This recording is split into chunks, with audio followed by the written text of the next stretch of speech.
Welcome home and welcome back. This is Tampa Home Talk. We're so glad that you're here.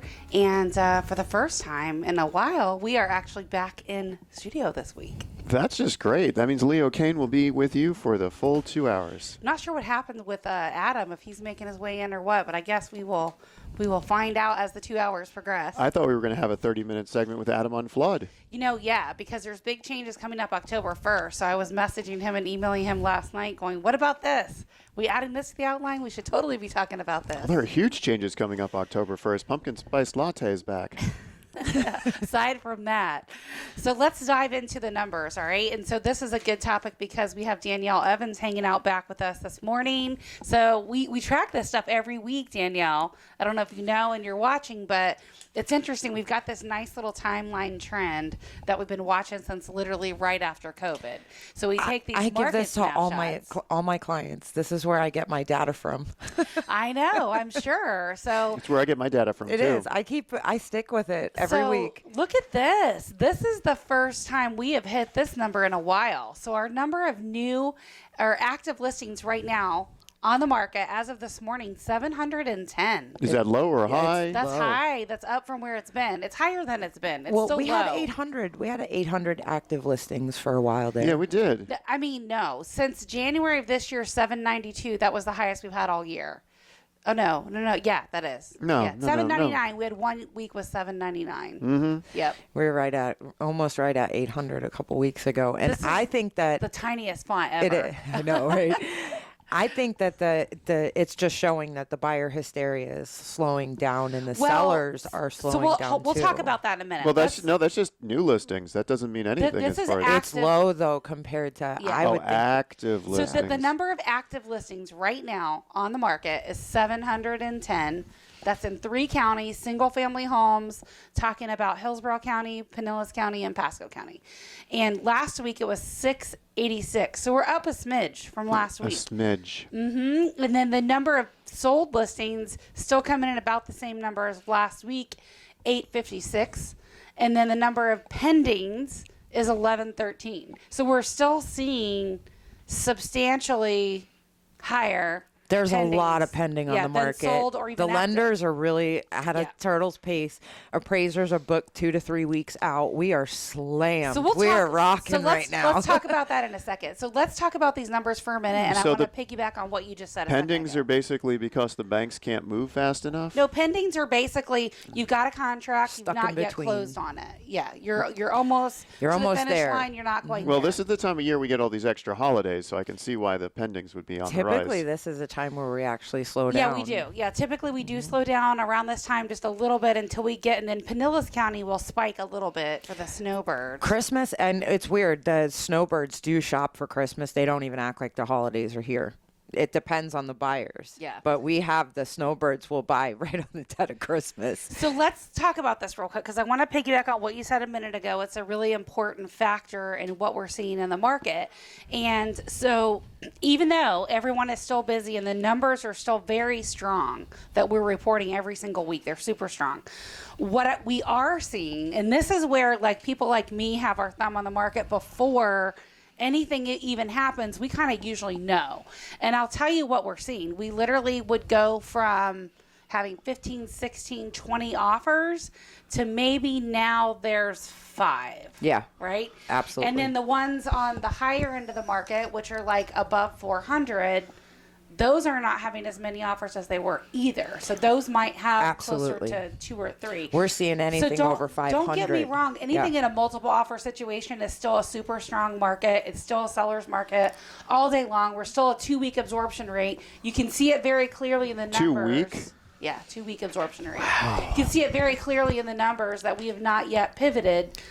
But these internal like indicators that people like me see that are still very active in the market, still selling a lot of real estate, show that here's my prediction. I think if we're going to have a slowdown at all, I think we're going to see it closer to January. Like if the flip starts to switch a little bit and move to like a more of a balanced market, I think that will happen in January. If there's more COVID lockdowns if you have the winter with another terrible snowstorms after snowstorm or craziness, I think we're going to continue to see an influx of people here. And I don't think that's really going to slow. I mean, if you look at how money walks, it's a website of IRS migration data, talks about where people are moving from and to, and where people are losing wealth from and to. There's a huge migration even from like Hillsborough to Pasco. You know, we'll see all these little things in the market, but we get a ton of, I looked at this the other day, New York, it was the county, I'm going by memory, was like Suffolk County or something, and then there's a Nassau County. It's all right there in that Long Island area. So I look it up to see where it was. Those are definitely two of them. Yeah. So it's like that New York, Chicago, Michigan is another one. All those northeastern states are all in the red in terms of losing wealth and losing people from that area. And you look at the two hot spots on the map, and it's Florida and Texas, like literally. Nice. Yeah. So it's very fascinating data. If you've never seen it, just Google it. How money walks. So where in and look at Texas? I don't know. I could pull it up. You can It literally, really is all over It's Texas. the whole state It's- of Texas. it But you is. can click on the map and see which ones are the strongest and where the people are It coming used from. to be just near the airports, and now it's spread all over Texas. Just like it used to be Orlando, Tampa, Fort Lauderdale. Now it's completely spread. Jacksonville, Tallahassee. It's places that have never seen growth in Florida are seeing major. But Like where's the Plant employment? City, Well, Lakeland. yeah, Where's look the at, employment, exactly. Look though? at what's filling up between Tampa and Orlando. Prime Oh, example. it's insane. I do know when I visited Austin, their market's a little Austin's on crazy. fire, so- Yeah, because insane. I was visiting a buddy and we were driving down the road and there's this crappy little shack and he's like, "How much do you think that costs?" I'm like, "I don't know, like 400,000." He's like, "No, like 850 Well, for a think about shack." it. All the quirky people in California, Austin is a natural home, right? Because it their is. motto is "Keep Austin Weird." So that's like a second California. Californians' My motto is keep sister Austin lives weird. there. It is. Austin is. Austin's Keep very Austin weird. Austin's fun. But you know how California is quirky, right? Yeah, Like it just Sure. is. It's the same That's the word kind. we can use. Yeah. Quirky. Yeah. I'm just saying it is. So it's, Austin is quirky also. Mm-hmm. So I feel like it's a nice little, like if you're getting away from maybe political mayhem or just crazy government run. But then they take it with them. This isn't a political There's show, so but they many take it people with that them. are so But they stuck take it at with them, home. though. But I'll tell you the ones that I see. Don't bring it maybe here. The ones I'm seeing here is not so much. Maybe in Texas, I don't Yeah. know. But not so much Everybody's working from home. Like we have so many people that don't work here in Florida. So that's they work in their thing, home. too. And I was reading something on this the other day that talked about the number of people working from home was going to continue to just climb. Well, a lot of people went just forever. Like that's Yeah. their role got switched, which I think Their new forever home? no, No, just they- like their work from out home forever. Which it's good for certain roles, but like imagine starting a new job, new company, 1,000 employees, and you don't know anybody. Like you've never met a single person face to face ever. Like that's I don't know. They're just a number to those. I would hate it because like then you're just a number to that company, right? That they can get rid of you just as easily as they hired you. See, listen, for me, like to work from home, I would love that. Like that would be my jam all day long. Not practical in my environment, right? Because I have to be here leading people, running the office, doing the show. But I would go crazy. By default, I would go in my little hole and just get all kinds of work done with nobody bothering me. I would go crazy. The dogs would keep me crazy. I couldn't do it. Even I work half at home, half in the field. Yeah, if but I no you guys longer are more inspected, of those higher eye personalities. I'm a field person, so I like I to like be the field. I like to be in the field. Yeah, or that solo. That's that solo time, like by yourself. I'm totally by myself all the time, loving it. So, well, speaking of which, so let's check. Not speaking of which, but market numbers and data. 813-377-2775. That's 813-377-2775. So we're giving that out because we've had actually a lot of inquiries every single week of people looking for market values on their home. They want a CMA, they want to get a market report. So if you want to know a valuation on your home or you want to see what's going on in your neighborhood, call or text us the word value to 813-377-2775. 813-377-2775. Stick around. We'll be back for segment number 2 with Danielle Evans. We're going to talk all about appraisals. So if you got them, we'll give out our on-air number next. Stick around.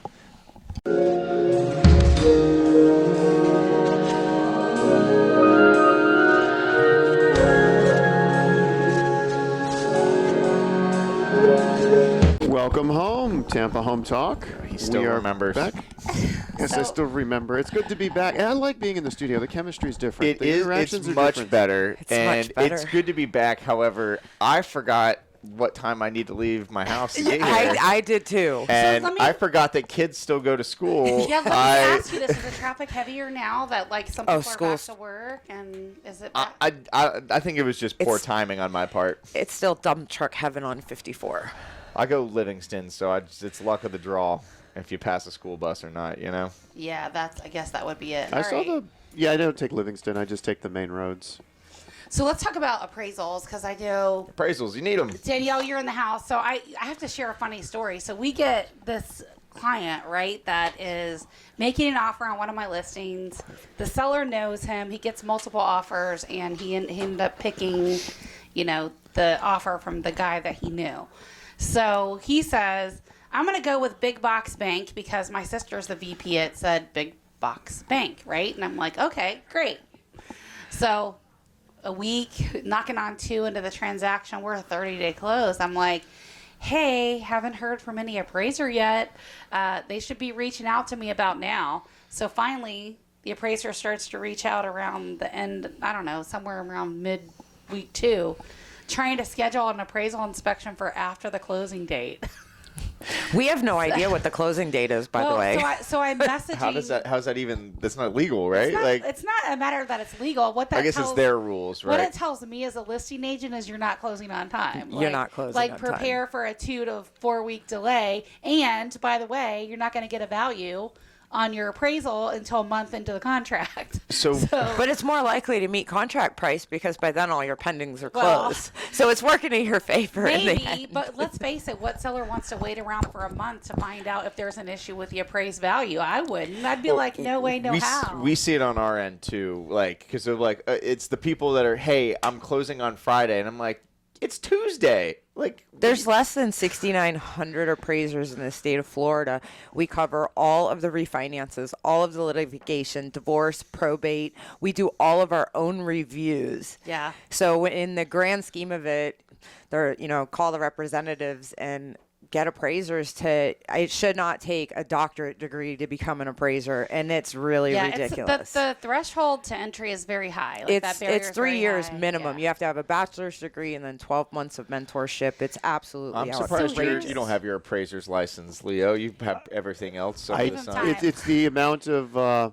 I like the easy licenses. I walk in on Thursday to get a mold assessor license. I leave on Sunday with a mold assessor and remediator Doesn't license. study. Like he's that guy. Absolutely. That's when I became an appraiser, I questioned myself. I took the home inspection exam plenty of times, and I was always taking it to refresh the appraiser to pass the appraiser's exam, and it's not an easy course. Yeah, It's the not home inspector's an easy another one. certification. 120 by yourself hours that don't take 120 and then pass a simple test. Yeah.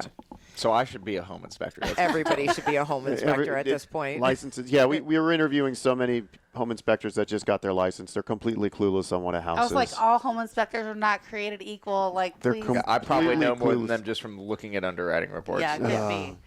What the heck was I saying? I don't know. We got off. The This is why we. appraiser This is is why we the- love in the studio. This is in About studio the live appraiser content. scheduling. Yeah. After the Appraisers, yeah. closing. So the appraiser calls to basically schedule for like the 27th or something, and I think our closing date's the 21st, maybe. So they closed. Yeah, so they've already closed. So she constantly keeps asking me, and I've had this whole conversation with her by phone and by text about the fact that she can't appraise it on the 27th because our contract to close is on the 22nd, and we need the appraisal done well before then. And she was like, well, I can't get to it before then. And I'm like, well, we're contractually obligated to close on the 22nd, so Yeah. like we need to close And- by then. and in the literally, appraiser's defense. I take a screenshot of Yeah. the contract where the closing date is. I circle it in red and I text it back to her telling her that, yeah, this is not going to work. So what do you do in that instance? So where what it's I with- did. What good did you question. do? I guess is so the better I question. went back to the seller and I went to the buyer and I said, here's the dealio.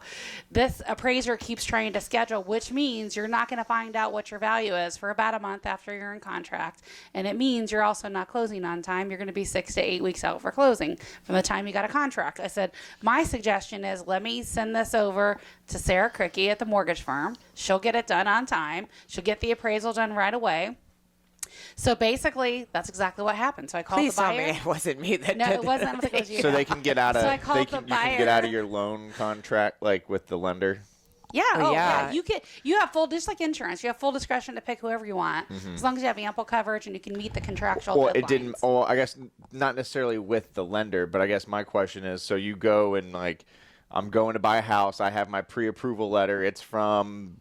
I know you People said big change. bank, right? Yeah. B of A, but like now I'm under contract, and that's what they're planning on. But it's still okay because it was Yeah, approved people by change. somebody, You so should it's fine. basically communicate with all parties in the transaction, which we did. I mean, I had a conversation with the buyer. I said, "Look, I know your sister works at this big box bank, but She the doesn't have that reality much of it pull." is they're not getting it. Like they're just not connecting the dots, and we see it all the time. And on these 90% of these the banks, they time- close it whenever they want."